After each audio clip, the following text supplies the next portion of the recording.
Muy buenas tardes, amigos y amigas cibernautas que siguen la ciberpolítica a través de las redes sociales. Ya estamos con ustedes, tal y como lo hicimos saber en nuestra convocatoria, en nuestro cartel promocional. Hoy vamos a conversar, vamos a platicar, voy a entrevistar al doctor Gustavo Alarcón Herrera. Ya está aquí con nosotros, doctor. Muy buenas tardes. Buenas tardes, José Luis. Estamos al sol. Gracias. Iba usted a hacer lo propio con el gel y la aplicación entre los dedos, en los dorsos, en el interno. correctamente como debe hacerse. Efectivamente. Déjenme decirles, amables seguidores, que antes de instalarnos aquí y en espera del doctor, las perillas de las puertas, las sillas, fueron sanitizadas, porque yo traigo mi propio sanitizador. Donde quiera que voy, ya nos sanitizamos, doctor. No, sí. Ya estamos. Incluso aquí está, mira, la laminita contra virus.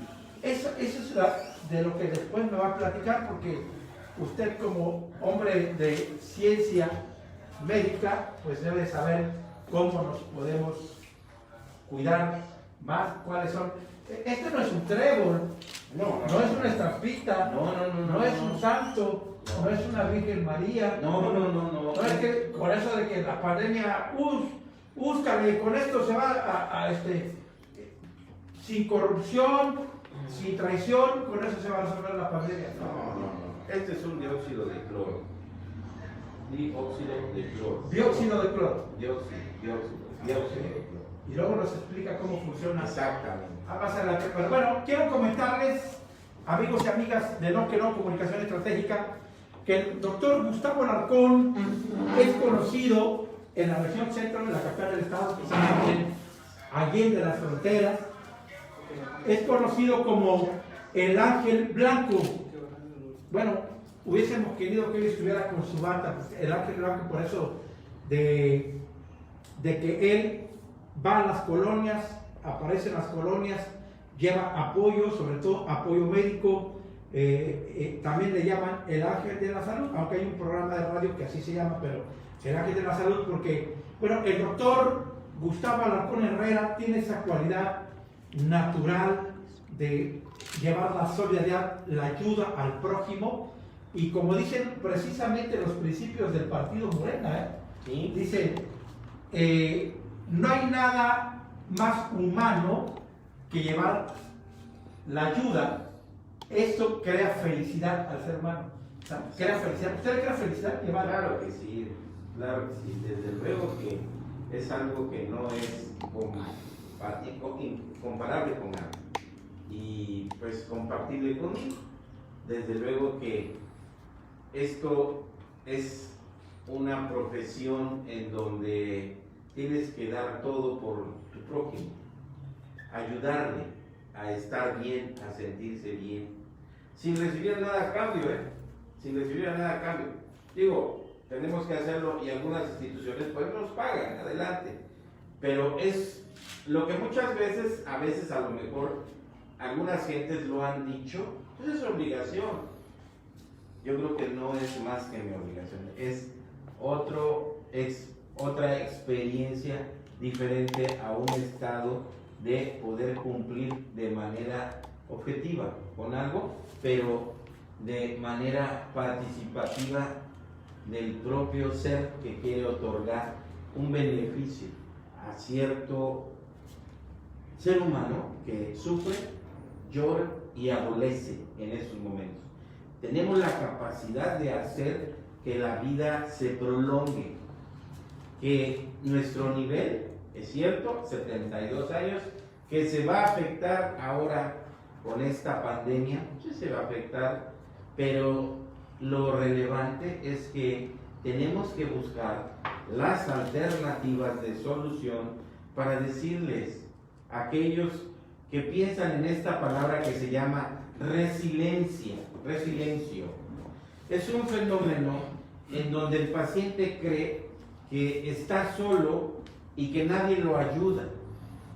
Si me doy a explicar, es el mecanismo por el cual una enfermedad dejó una lesión en su manera de pensar y de actuar. El razonamiento es lo aprendido y el instinto corroboran el pensamiento. Un pensamiento que puede ser positivo y otro negativo. Es el mismo pensamiento que te puede afectar o que te puede ayudar. En ese sentido, nosotros siempre vamos a estar ayudando la palabra real al ser humano, al que te necesita, al que te pide que le apoyes, que le ayudes. Ese es nuestro entrenamiento.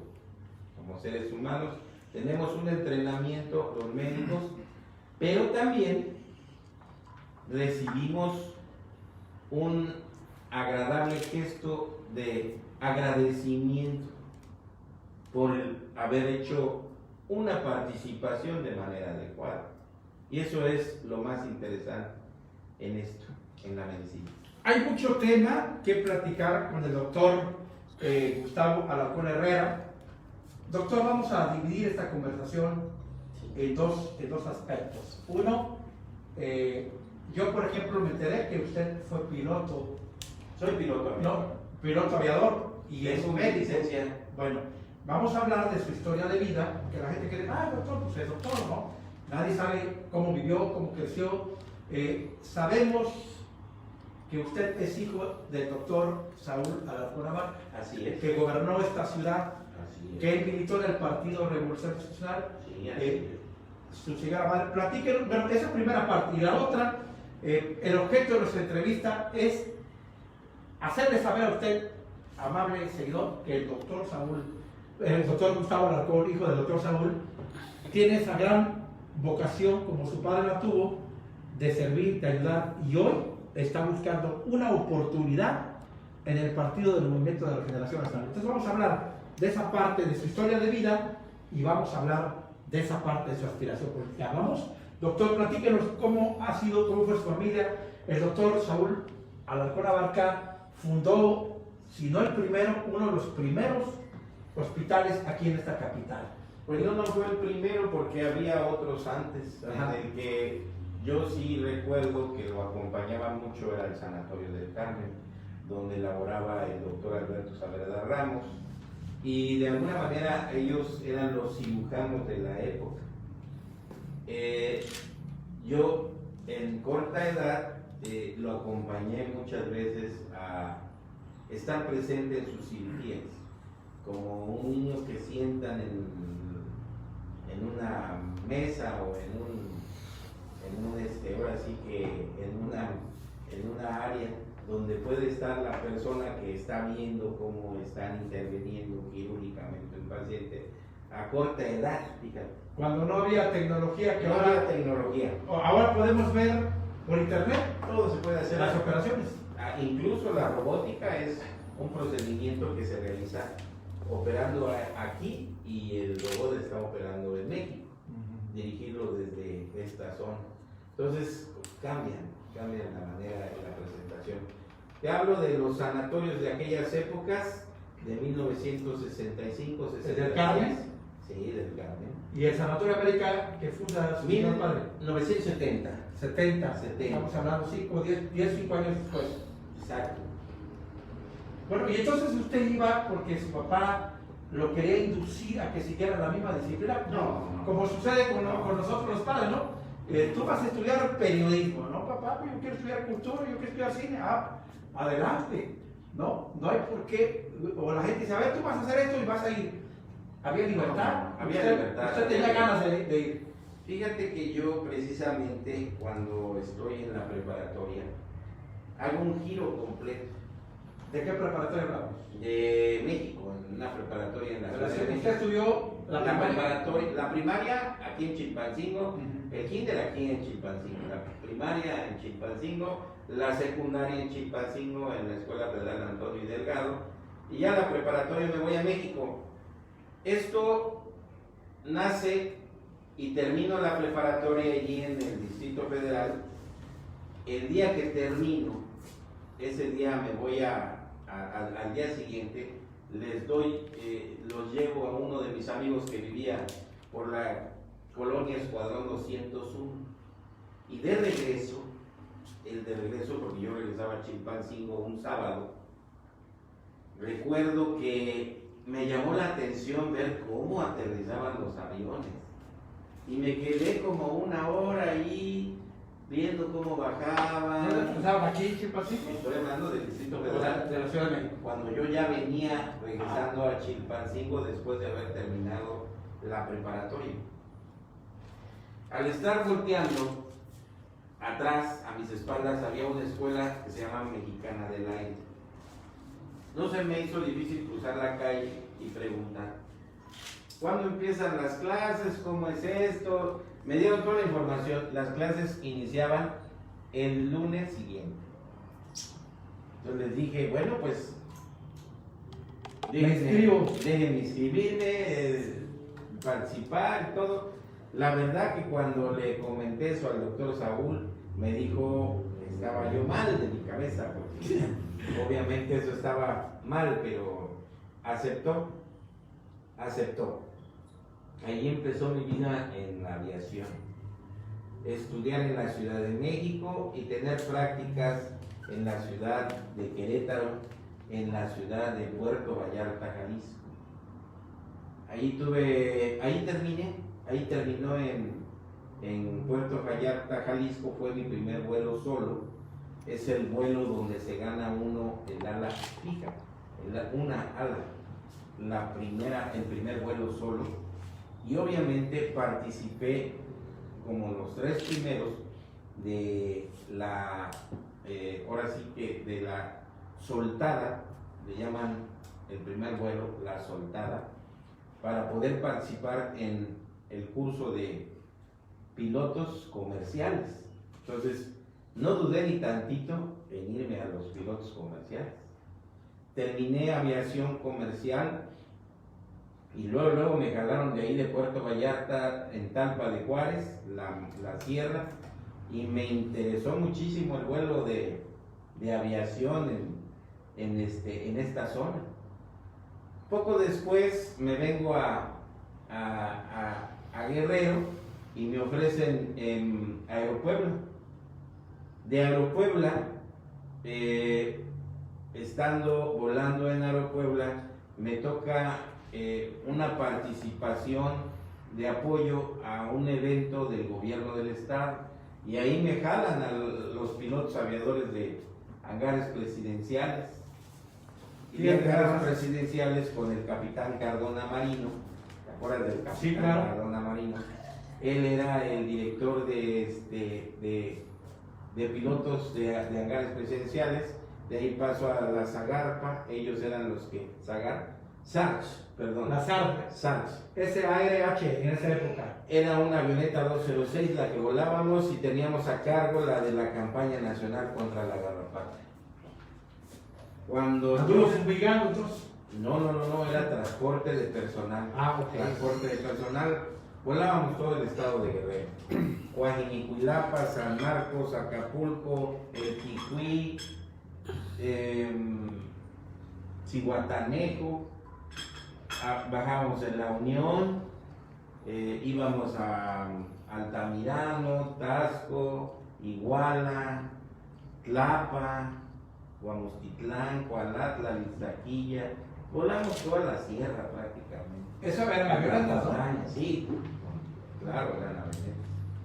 Y bueno, llegó el momento en que tenía que concentrarme a México porque me tenían que mandar a la plaza de Oaxaca.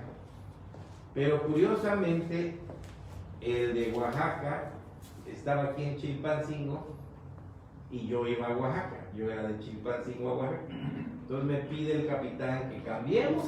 Le dije, con mucho gusto, yo me voy a Chilpancingo y él se va a Oaxaca. Y así quedamos en aquellas épocas. Todavía me tocó participar en algunos gobiernos relevantes de esos tiempos.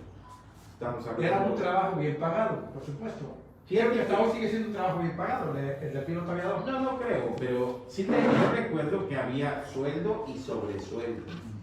Nos daban viáticos corridos, gastos menores, ayuda de renta de vehículo, y traíamos vehículo.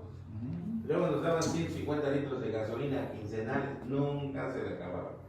Jamás se acababa, no se terminaba. Y todavía nos daban ayuda de renta de casa y renta de vehículo.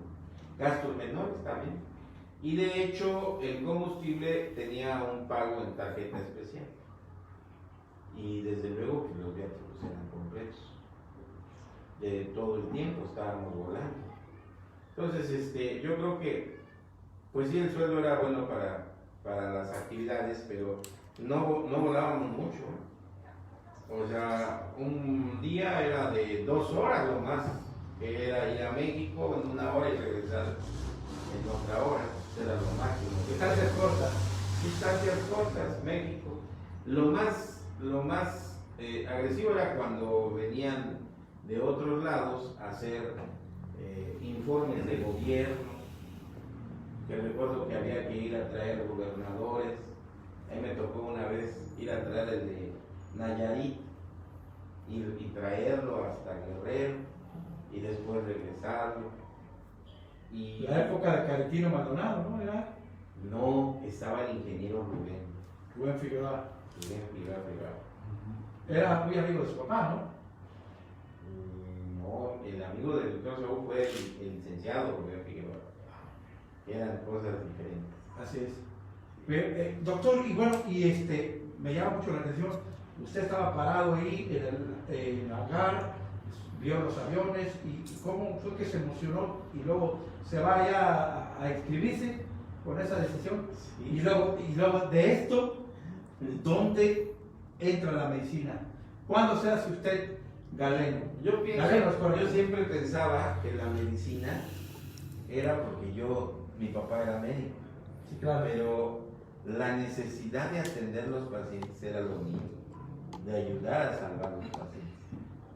Fíjense que una vez hice algo que fue indebido, porque en aquellas épocas los médicos hacían cursos que se perdían yendo a escuchar a un cirujano que venía de la Ciudad de México a darles una plática a Chilpancingo.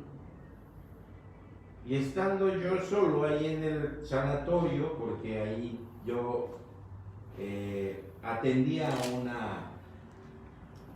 una tortería, pues llegó un paciente muy grave, en donde estaba sangrando, muy intenso, y no había nadie. Ya habían recorrido gran parte de las clínicas, pues todos estaban en las actividades de enseñanza.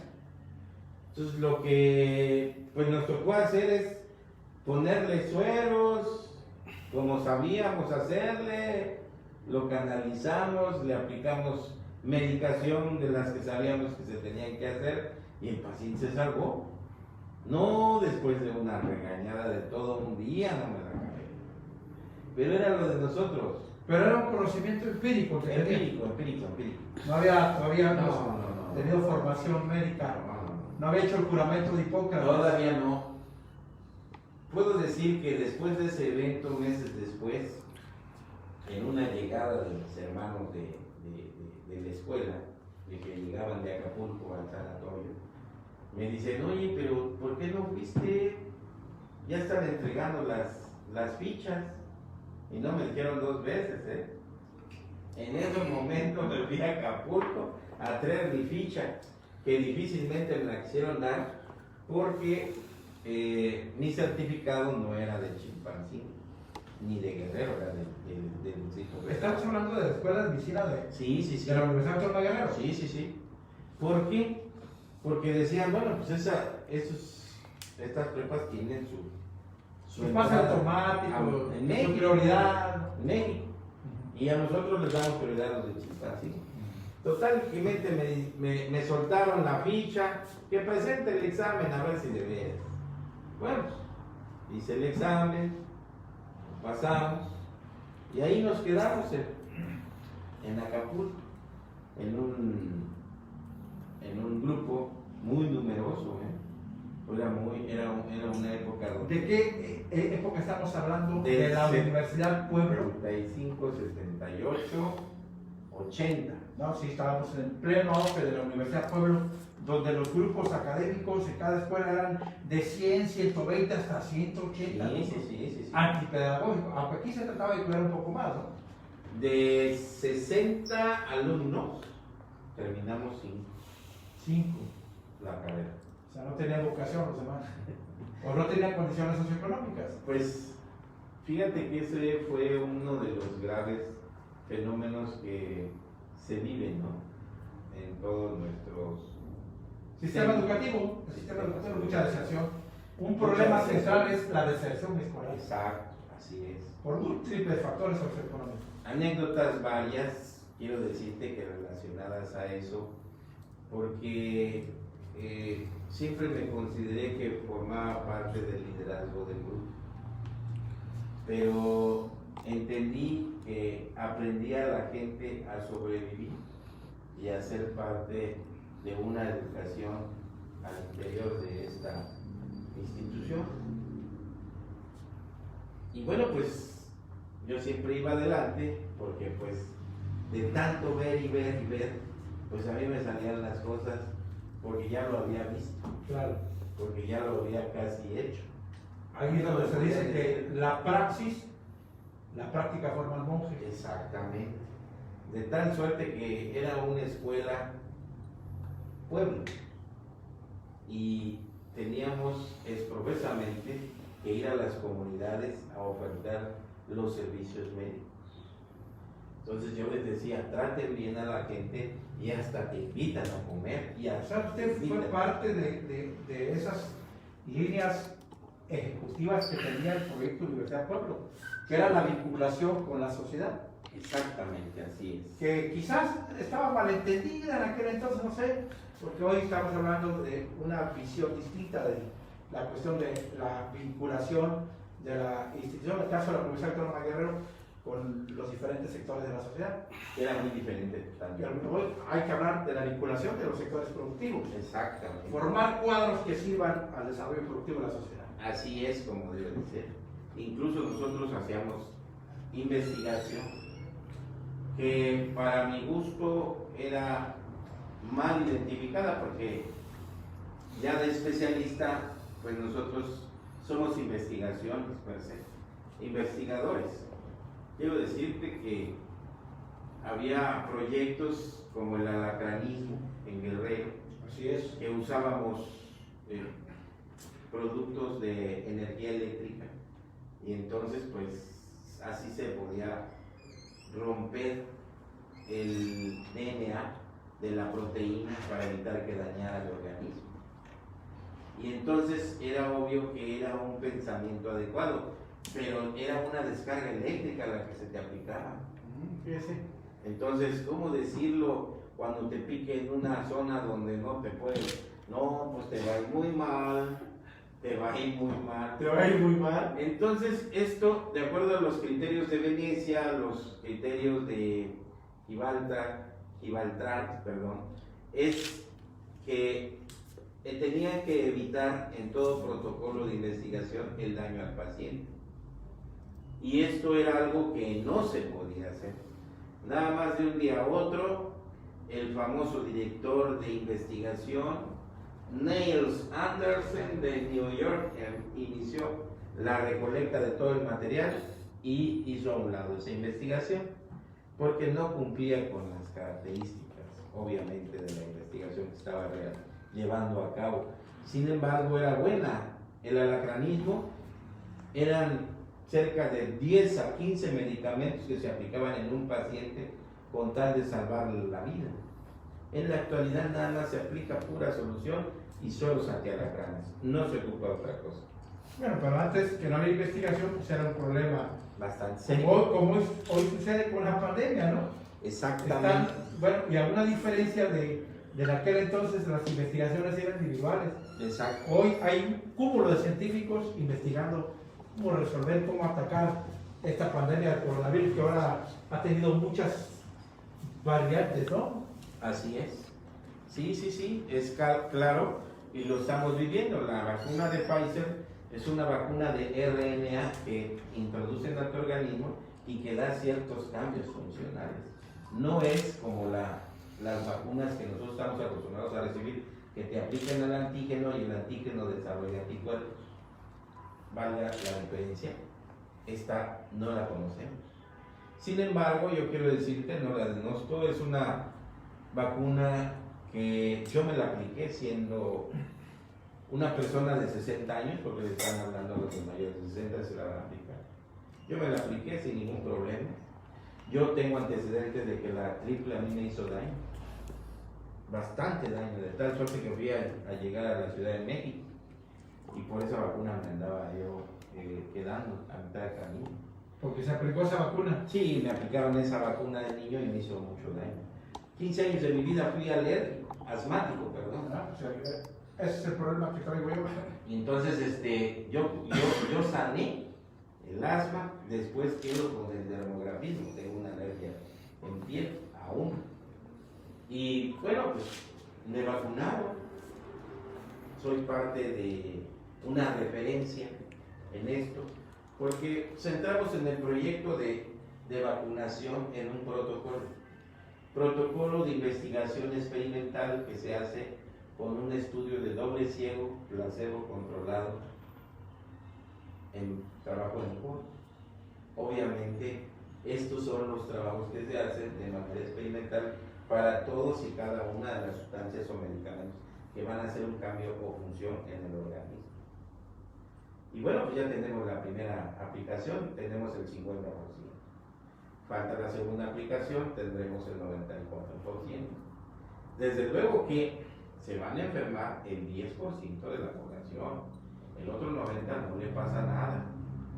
De este 10%, el 50% van a tener problemas. Y de ese 50%, el 25% van a terminar gravemente mal. Entonces quiero dejar claro que con la vacunación podemos ir progresivamente allá por un 4 a un 6%. Y de todas maneras vamos a tener el problema del otro porcentaje. La diferencia entre la Sputnik y la China, que esas son de una sola aplicación, son las de antígeno, de las que estamos acostumbrados. Obviamente todos quisiéramos esa. Pero, como no está en fase de realización de experimento, pues ellos ya pasaron esa etapa. Entonces ya es otro mecanismo. O la Moderna, que es profesamente americana, porque formó parte de una investigación a través de una empresa que estuvo dando como un apoyo para la producción de esta vacuna. Y solamente hasta que Estados Unidos esté lleno, pues entonces empezarán a vender. Mientras tanto, seguirá siendo exclusiva de estas áreas. Bueno, no me quiero detener el tema de la pandemia, pero es un tema muy interesante que está usted abordando, doctor. Yo sé que lo está haciendo con conocimiento de causa, porque usted está empapado de estos temas, maneja el argot, maneja la técnica, pero déjeme decirle que he escuchado a nuestro amigo Pascal entrevistar investigadores científicos, dicen que tardará por lo menos 6 años para que ya más o menos estemos vacunados. Otros dicen que hasta 16 años. Pero bueno, quiero aprovechar, hacer 2 paréntesis para continuar con usted, doctor. Y primero decirles que estamos transmitiendo en vivo directamente del restaurante El Señorial, gracias a la gentileza de sus empresarios. El Señorial, en la sana distancia, con poca asistencia de gente aquí, pero también con la posibilidad de que usted haga su pedido, gastronomía nacional, gastronomía internacional, y no está muy lejos, está frente al Congreso del Estado, el restaurante Señorial. El otro paréntesis que quiero hacer, ya que usted abordó, doctor, hoy precisamente estoy por elaborar una nota, nos han llegado mensajes de los trabajadores de salud del Hospital de Tierras Prietas, ¿cómo se llama? El Raimundo Barca. El Raimundo Barca, que hoy justamente se cumplieron los 21 días de que se le aplicó esa vacuna, y pues están pidiendo la otra, porque si no, dicen, no va a tener efecto. Entonces hay un reclamo a las autoridades, directamente de los trabajadores de este hospital, en voz de todos los trabajadores del sector de salud que están en la primera línea de fuego en la lucha contra esta pandemia. Así que está hecho este paréntesis y continuamos con usted, doctor. Entonces, así está el panorama con esta vacuna. Bueno, pues no sabemos, López Obrador anunció el trato con la Unión Soviética, bueno, con Rusia concretamente, para que se puedan traer vacunas. No sabemos si esto sea real, si haya mucha ficción sobre esto, o una forma de paliar el ánimo de la sociedad. Yo, por ejemplo, me metí a la página, me pide mi CURP, lo pongo y me vota. No sé si eso es como una trampita ahí, o algo está pasando ahí, ¿no? O la edad no, pero la edad está apropiada. Ya soy sexualgenario. ¿Cómo se dice? Sexagenario. Ah, dije sexualgenario. Soy sexagenario también. Entonces, doctor, muy buena experiencia con Renato. Vamos a seguir platicando este tema de la pandemia. Estamos en esta parte de su historia de vida para entrar a su aspiración política. Platíqueme, bueno, entonces esta relación, usted empieza y finalmente egresa de la Universidad Autónoma de Guerrero como ya con su título de médico. Queda atrás la historia del piloto.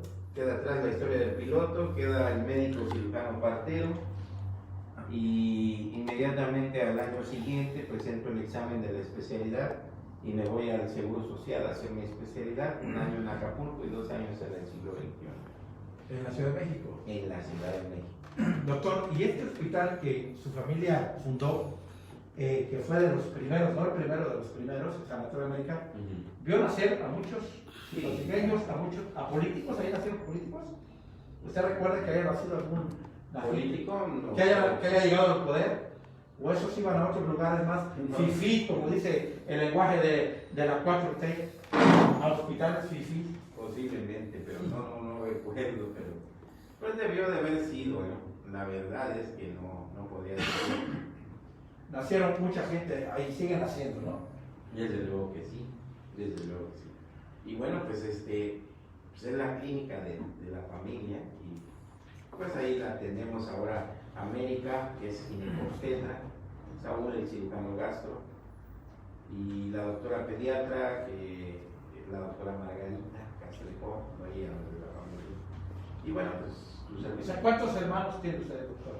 Pues son 2 y el que falleció, Raúl Edgar, que falleció en un accidente hace 35, 40 años.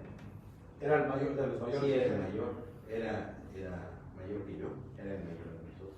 Oiga, doctor, su papá, el doctor Saúl Alarcón Abarca, es una persona muy reconocida, muy querida, llegó a ser alcalde de Chilpancingo. ¿Cómo observó usted esa relación entre el galeno, entre el médico, entre la gente que pues, se dedicaba a esto de buscar sanar al prójimo y la política? Digo, lo pregunto esto porque me da la impresión de que el doctor andaba en la participación política y usted ahí de niño observando, y de repente esa situación, así como nace la vocación que a veces sale de la familia por una profesión o por una disciplina, pues de repente sale también esta posibilidad de participación política. ¿Cómo vivió usted esos momentos? Fíjate que él respondía siempre al reclamo. Te voy a decir que él fue el iniciador de lo que se llaman jornadas médicas o brigadas médicas asistenciales, que lo dieron a conocer a nivel nacional, que fue un acierto, porque se hablaba de las cirugías extramuros, hacer cirugía en campo. Ellos formaron un equipo que lograron realizar un trabajo tan relevante en los programas del sector salud, dejando a la Secretaría en los primeros lugares, por el hecho de que ya se hacían las campañas de las vasectomías, de las, ahora sí, oclusión tubaria bilateral, que se hacían en las mujeres y en los hombres las vasectomías. Entonces estaban en esos programas en primeros lugares. Y esto, si me remonto antes, cuando fue presidente del Club de Leones aquí en Chilpancingo, era de los que decían, vamos a hacer esto y vamos, siempre acompañados con los grupos de apoyo de la misma sociedad. Íbamos a cada una de las poblaciones a dar este servicio. Él se ponía a dar consultas y nosotros a atender el problema de los niños y las otros demás, enseñando algunas actividades a la gente del campo. Pero esto tenía su influencia. Él fue siempre una persona de campo. Hasta donde yo recuerdo, siempre nos enseñó a estar en el campo, a vivir del campo. Por eso siempre decía, hay que producir y regresar a ver el campo, que es lo que tenemos que hacer. El campo es lo que nos da de comer. Tenemos que participar con él. Y bueno, yo lo recuerdo muy bien porque todo el tiempo, mi vida siempre fue estar en el área del ganado, en el área del pollo, y pues siempre ayudando en lo que era labores del campo cotidianas, ¿no? Llegamos a manejar la siembra del jitomate, del chile verde. ¿En tierras de Chilpancingo? Aquí en tierras de Chilpancingo, también en Zumpango,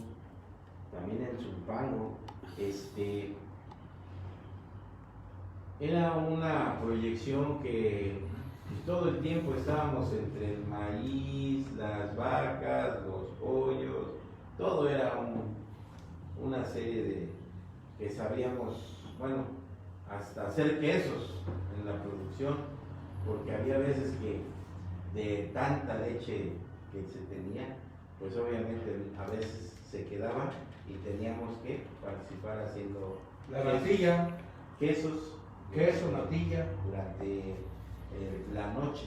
Y bueno, pues quiero decirte que fue algo muy bueno, porque eso te enseña mucho de lo que ahora pues es lo que nosotros consideramos es lo mejor, el campo. El campo, tenemos que regresar a ver el campo. Chilpancingo en esas épocas producía todo. Había quienes producían huevo, había la granja de los Abarcó, que está para la salida de Amoquileca, producía huevo aquí en Chilpancingo. Pues mucha gente producía leche, queso, crema aquí en Chilpancingo. Se podía hacer, pues aquí teníamos producción de marrano, todo. La economía se quedaba aquí.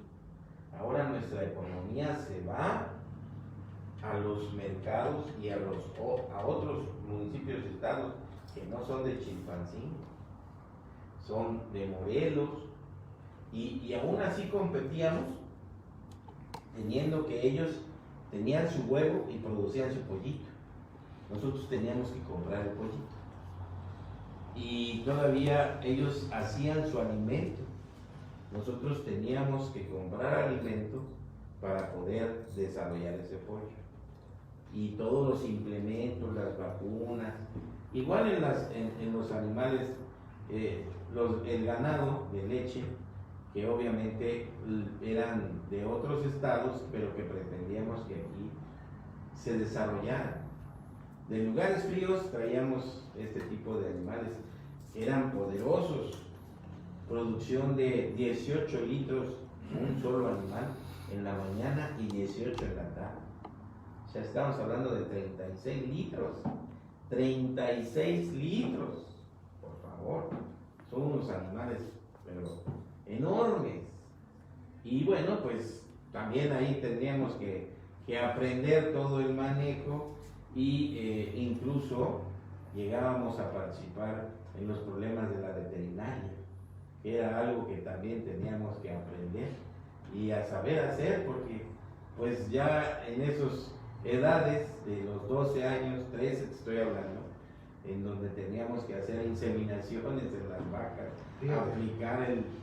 ponerse el guante, aplicar el tubo y aplicar la ampolleta que nos daban en los termos, que eran especímenes directos de células para una vaca que iba a tener unas crías adecuadas, porque eran puras Holstein, puros animales de calidades importantes. Pero bueno, emigramos a México a la enseñanza, y eso pues terminó por desaparecer, porque ya no había quien le ayudara al doctor Saúl.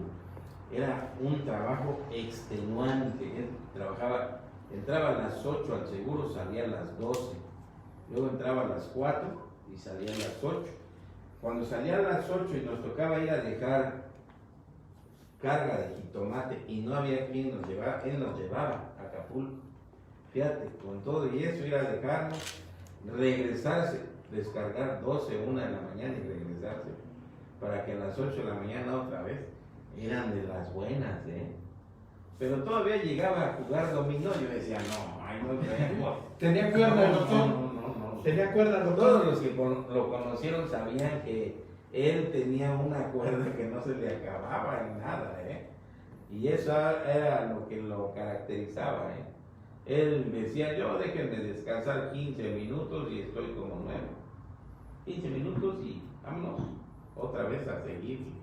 Era algo interesante. Recuerdo de Saúl, del doctor Saúl sí, Abarca, que lo fue hace poquito, ¿no? Sí, tienes razón. Todavía tuve la oportunidad. ¿Qué fecha fue eso? En el mes de marzo. Mes de marzo del año pasado. Sí, del año pasado. Sí, bueno, déjenme decirles que la última vez que lo vi fue en el Pendón. No sé si quizás posteriormente, pero recuerdo que estuvimos mucho rato ahí con ustedes en el Pendón. Sí. Era la parada del Pendón de la casa del domicilio del doctor Saúl, ahí donde esto de Tamirano ya para dar la curva a Heroínas, pues era una parada obligada de todos los gobernantes Sí. que le tenían mucho aprecio, mucho cariño, de la clase política. Así es. De la capital y del estado, por supuesto. Sí. Hay un buen legado, sin duda, y creo que ese legado usted lo trae como estafeta, como parte de esa bandera. Doctor, el ángel blanco le llaman, pero usted ha tenido también, y yo no es que quiera hablar a nombre del gremio, pero se le ha tenido mucho aprecio porque usted cada año se reúne con los periodistas, a los periodistas que casi nadie ya celebra. El día 4 de enero se reúne usted con los periodistas. Sí. ¿Qué motivación este trato? Digo, ¿lo reconoce mucho en nuestro trabajo? Pues, ¿qué lo motiva? Siempre ¿Cuándo ha hecho estos encuentros? Yo creo que, acuérdate que cuando estuve como director en el hospital, yo tuve la oportunidad de hacer un convenio con ustedes para que se les diera el servicio médico gratuito. ¿Es correcto? Entonces, por el fondo de apoyo a los periodistas. Sí, la verdad es de que hay muchos grupos, y te puedo decir que no tienen servicio social. No hay seguridad social para el periodista. No hay seguridad social en otros grupos como el de los taxistas, como el de los de las combis. Entonces, quiero que sepas que hice muchos amigos en el gremio periodístico y hasta la vez. Y bueno, pues todo inicia de que vamos a reunirnos para darnos el saludo y bueno, pues ahí vamos a hacerlo. Así empezó. Y bueno, ¿Ya cuántos años ha pasado eso? Yo he estado hace varios años que he estado, pero no recuerdo exactamente. Puede ser unos 15. Unos 15 años. Bueno, el Fondo de Apoyo Periodista ya tiene casi 30 años, no recuerdo la fecha, pero me tocó ser parte de los fundadores, precisamente porque las empresas no han tenido capacidad para dar todas las prestaciones sociales y la seguridad social. No. El Estado entra No. y bueno, pues ya hay posibilidad de que los periodistas sean atendidos, también las mujeres, con guarderías infantiles, ya hace el proyecto también de apoyo, ojalá y el gobierno que quede no venga a desechar todo eso, porque hay algunos de las 4T que han planteado proyectos para desaparecer todos los aspectos de publicidad, todos los aspectos de seguridad social para los periodistas. Hoy los periodistas tienen un seguro de vida, una de las profesiones más riesgosas del mundo. Mucho más riesgosas, yo creo que hasta de los toreros o De los abogados. de los abogados. Abogados periodistas son las profesiones más peligrosas del mundo. Ahorita sí.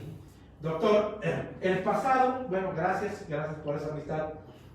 El pasado domingo 24 de enero, ¿verdad? 10 días, 12 días, 15. usted fue presentado en un evento, era domingo 24, fue presentado como precandidato a la alcaldía de Chilpancingo por una expresión, le llaman dentro de Morena nomenclaturas, fracciones, equipo de trabajo, pandillas, tribus, como sea, ¿no?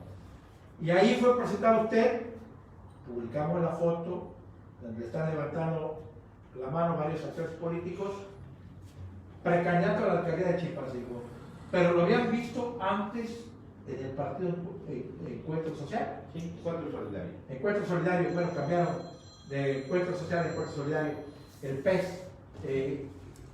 ¿Cómo lo invitan al PES y cómo viene esta otra invitación para participar en Morena?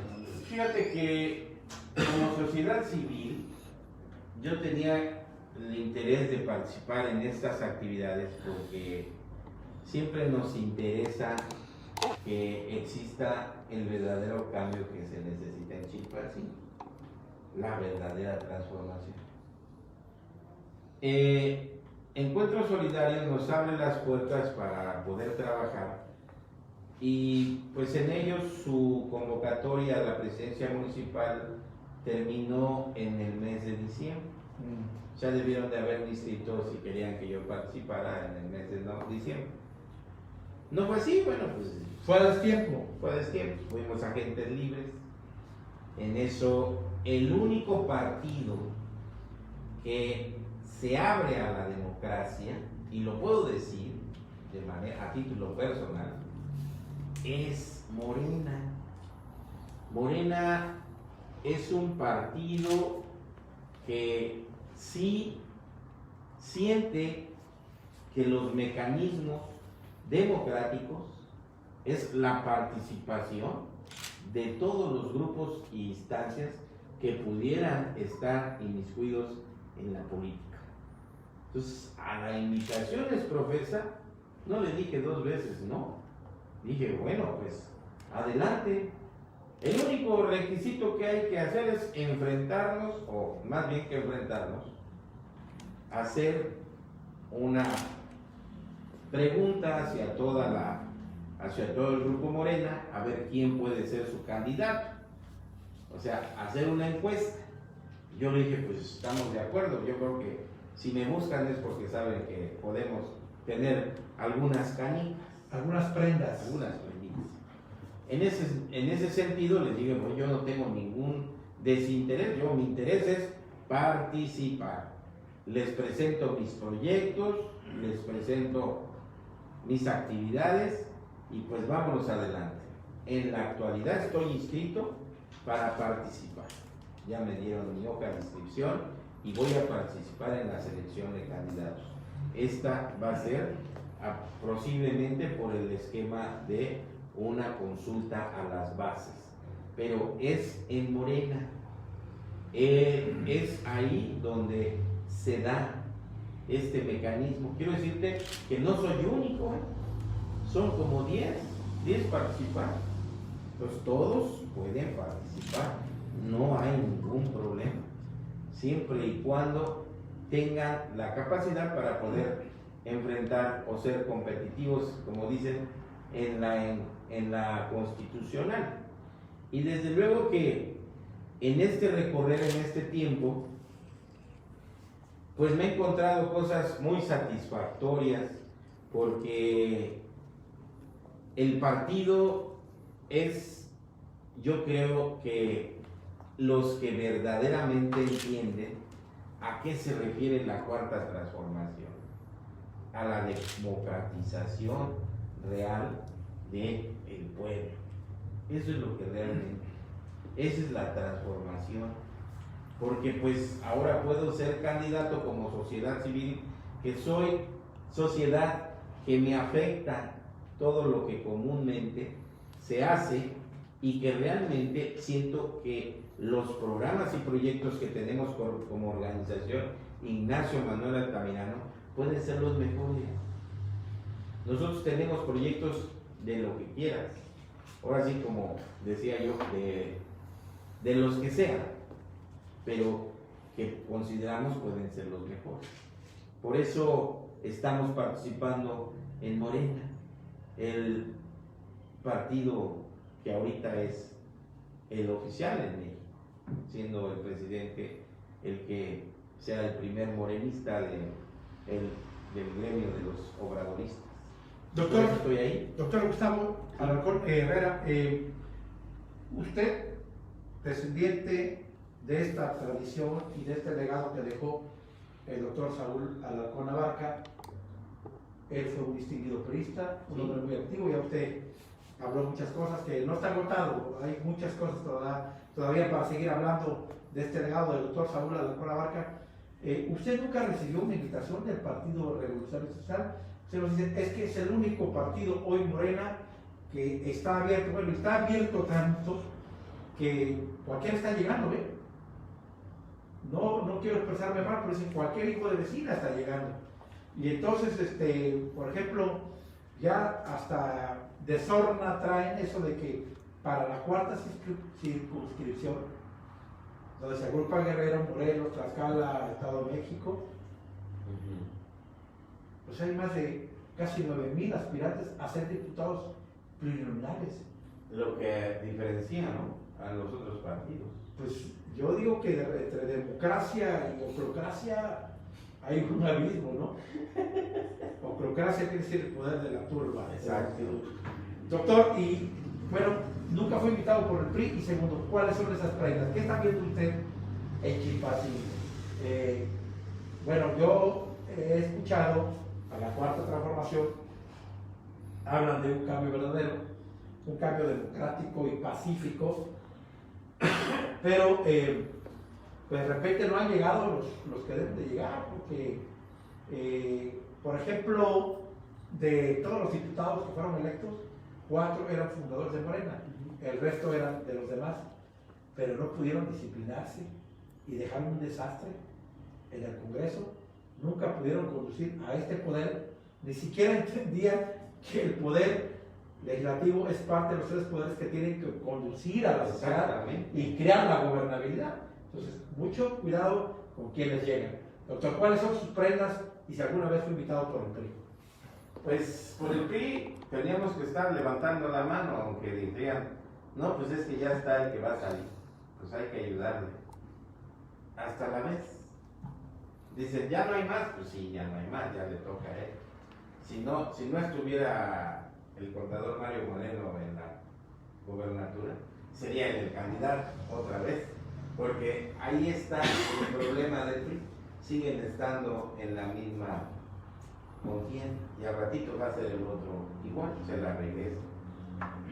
La idea fundamental de todo esto es que México proyecte mejor capacidad para realizar sus políticas públicas que incidan realmente en lo que nosotros como mexicanos necesitamos. Fíjate que yo para llegar aquí estudié Derecho, estudié Administración. Piloto. No puedo decir que soy licenciado en Derecho porque necesitaría yo un y jurista celular. Pero no lo ejerce, ¿no? No ejerzo. Pero estudió Derecho. Sí, efectivamente. Concluyó esa carrera. Permítame, o sea, yo soy estudioso del Derecho, es más importante. No necesito porque yo no soy de estar litigante, es un litigante o un abogado, que son cosas diferentes. El que aboga por otro que no necesita tener ni siquiera una cédula, es muy diferente. Sin embargo, todo esto te abre todo el panorama real, porque habla de lo que es conocer efectivamente lo que nosotros queremos ser. Y he aquí donde se hacen todos los programas reales bajo la estructura de un 115 constitucional, que Sí. habla del municipio. De la autonomía del municipio libre, Efectivamente. del bando del municipio en gobierno, Exactamente. de cómo se administra un municipio, Así de es. que el ayuntamiento es el que hace la tarea, aunque haya alcaldes que no hagan la tarea, Exactamente. que no sirvan para hacer la tarea. A ese punto quiero llegar. Quiero que sepas que si hay la noción para hacer esto, hay que estar preparado. Y preparado para todo esto. Porque hay cosas que sí se pueden hacer y cosas que no se pueden hacer. En definitiva, ¿qué necesita Chilpancingo? Agua. ¿Qué hay que hacer? Darle agua. Programas que van a seguir parchando un problema, no es la solución. Fíjese, Hay doctor, que traer agua. Tengo el proyecto para traer agua a través de sistemas de bombeo de electricidad solar para evitar el daño que nos ejerce la vida. o el gasto de que ya son 2 millones mensuales, al año ya son 12 millones y bueno, a los 3 años son 36 millones que se le adeudan a la CFE y no hay solución. Anda, el presidente municipal actual se llama Antonio Gaspar, ¿lo conoce, verdad? Sí, claro, es amigo.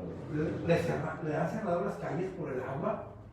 El año Eso pasado, es el efecto de la sociedad. Yo les pido, por favor, no cierren la calle. Nos afectan a nosotros. A ellos no les afecta. Ellos andan en otro nivel. A lo mejor andan de cacería o andan de vacaciones.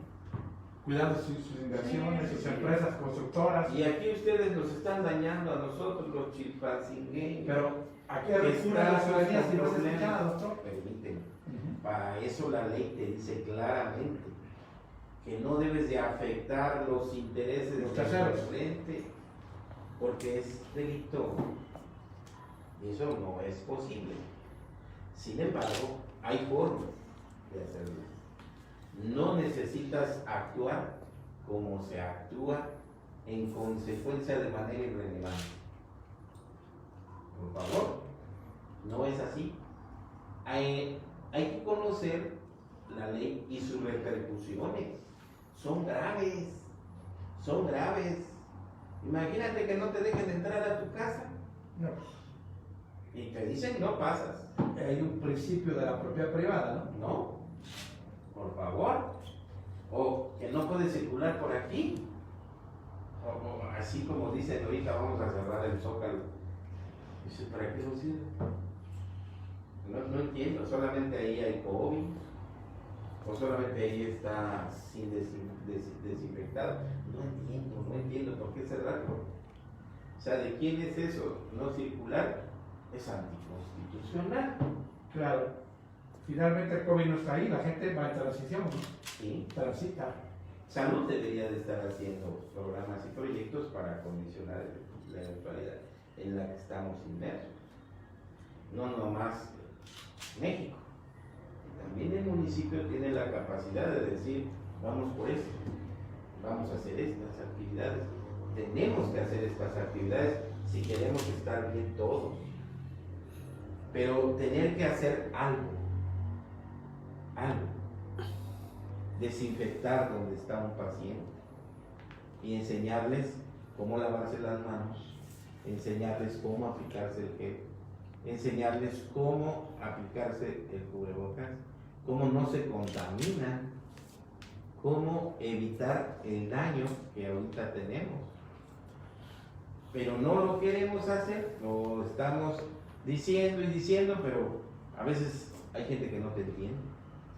Incluso no se puede obligar. Sin embargo, tenemos que recurrir a la enseñanza, cambiar ese chip y ponerle un chip nuevo para que en un futuro esto no nos vuelva a pegar. Seamos un municipio que sepamos hacer las cosas como se tienen que hacer. Detonar economías en estos momentos. Hacer trabajos para que podamos participar todos y podamos detonar. Chilpancingo es de los más atrasados. No podemos seguir así. Claro. Y bueno, pues si nos dedicamos al turismo, pues vamos a dedicarnos todos al turismo. pero bien, haciendo bien las cosas y haciendo que se detone y producir y enviar nosotros al campo, que también tenemos que unir nuestras comunidades con nuestras zonas citadinas para consumo de todo lo que se produce en nuestros campos y ya evitar que consumamos lo que se va hacia afuera. Y pues desde luego decirles a todos estos que deben de tener en sus cláusulas que van a vender nuestros productos del campo, pues que aquí están, que los vayan a ver o que se los traemos, porque si bien es cierto, Comercial, Guana, todas esas tiendas tienen la obligación de establecerse, pero también de consumir nuestros productos locales. Claro. Locales. Si no, esto pues no. Ellos tienen sus edificios inteligentes, tratan su agua, que nosotros no lo hacemos, tenemos el Huacapa contaminado, no tenemos emporramiento, no tenemos un drenaje pluvial, nuestras barrancas están contaminadas, tenemos plástico, tenemos mucho en torno que trabajar, basura, fenómenos de tratamiento y equipo hay. Quiero decirte que estando en esto, he participado en grupos tan importantes como los de los ingenieros y arquitectos que tienen proyectos que son los mismos que traemos y que los vamos a empalmar y que hemos acordado en trabajar de manera conjunta para poder sacar adelante estos proyectos. ¿Qué se necesita? Que espero y los podamos cumplir en menos de 3 años y darles toda la capacidad de desarrollo.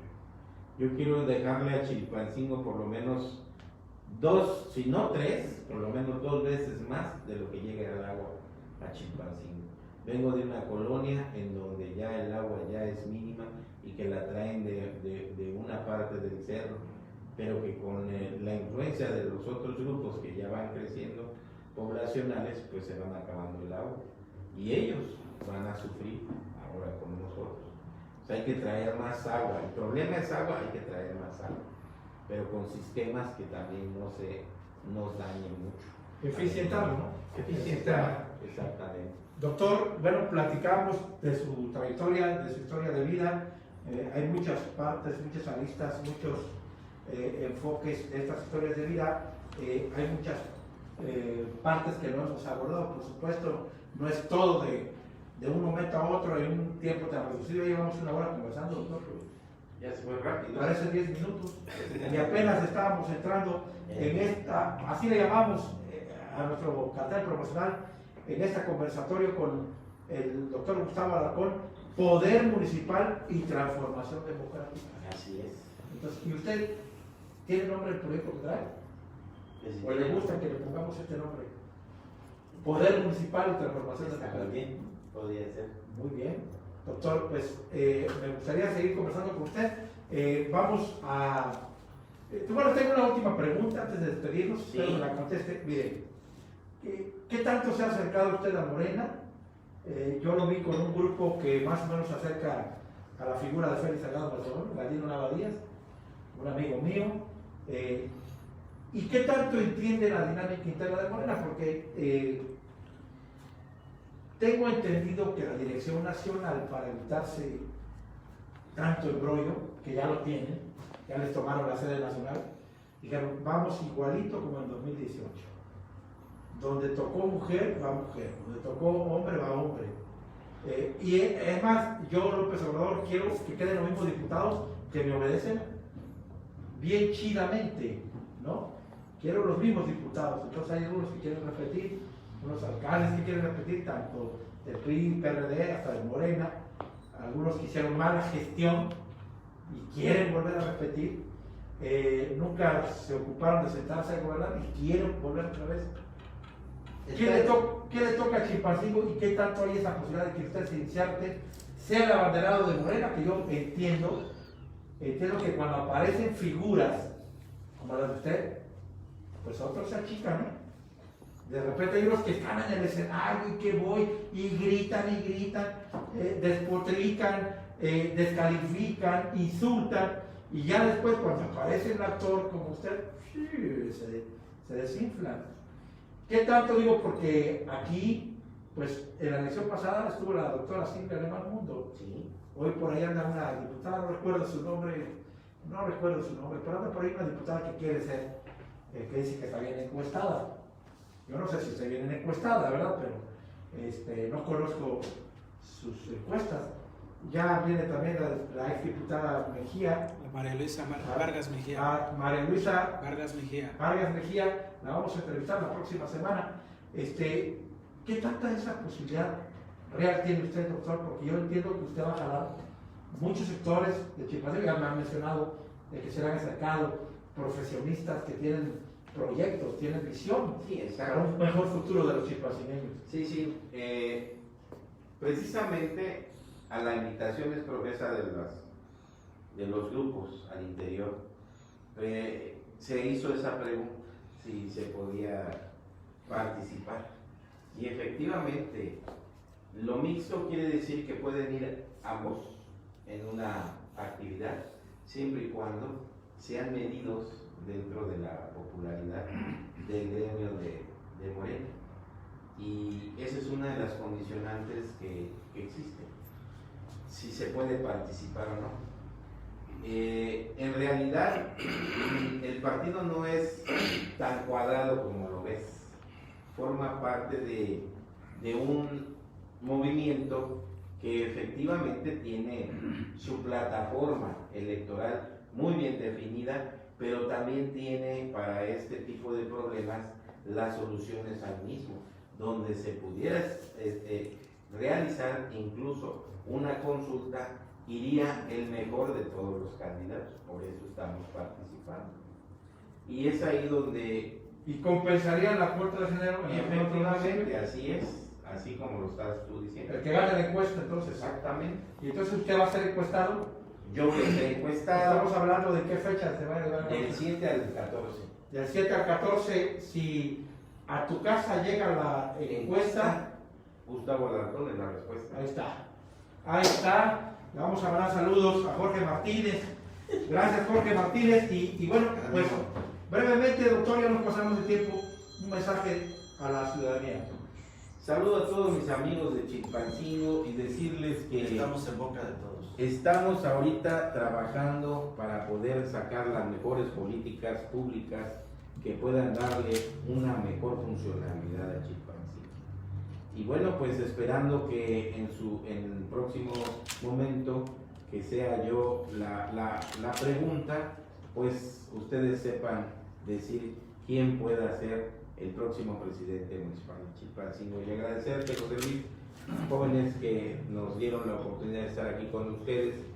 Y bueno, pues estoy abierto a lo que en un futuro se pueda trabajar con ustedes. Gracias, doctor Gustavo Alarcón Herrera. Él no tiene mucha dificultad para hacer lo que en la estrategia política le llaman la estrategia de posicionamiento. Usted ha recorrido colonias, llevando brigadas médicas, y les voy a decir algo: el doctor Gustavo Alarcón Herrera está en la boca de todos. Aquí está la muestra. Buenas tardes, amigos y amigas de No Que No, Comunicación Estratégica. Nos escuchamos mañana, tenemos también otro conversatorio político. Buenas tardes, buen provecho.